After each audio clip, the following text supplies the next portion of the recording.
Hello সবাই, good morning. কেমন আছো তোমরা? দেখো সকালবেলা ঘুম থেকে উঠে আমি আগে প্রথমেই বিছানাটা ভালো করে গুছিয়ে নিচ্ছিলাম। আর আমি না এই ভয়েস দেওয়ার সময় বুঝতে পারলাম আমার এই চারিদিকে মনে হচ্ছে ডিজে লাইট জ্বলছে।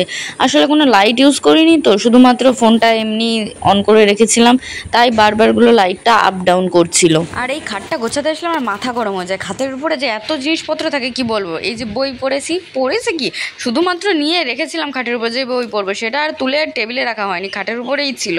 আমার যে এত আলসামো লাগে কোনো কিছু করতে, তা আর কি বলবো। এই দেখো বিছানাটা গোছানো হয়ে গেছে, আর এই যে আলনা, টেবিল, ড্রেসিং টেবিলের অবস্থাটা দেখতে পাচ্ছ কি অবস্থা হয়েছে। ভগবান সুবুদ্ধি দিলে আমি একদিন এগুলোও পরিষ্কার করব।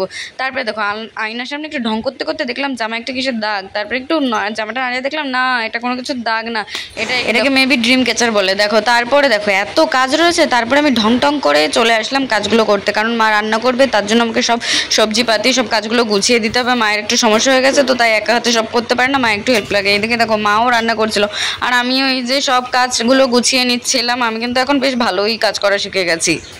আর দেখো কাজ সেরে গেছিলাম দুষ্টুদের বাড়ি পেয়ারা পাড়তে। দুষ্টু দেখো কত বড় একটা লাঠি দিয়ে পেয়ারা পাড়ার চেষ্টা করছে। অত বড় একটা লাঠি ও সামনে রাখতে পারে? মনে হচ্ছে এক্ষুনি আমার মাথাটা ফাটিয়ে দেবে। তাই এখান থেকে আমি তাড়াতাড়ি পালাই বাবা।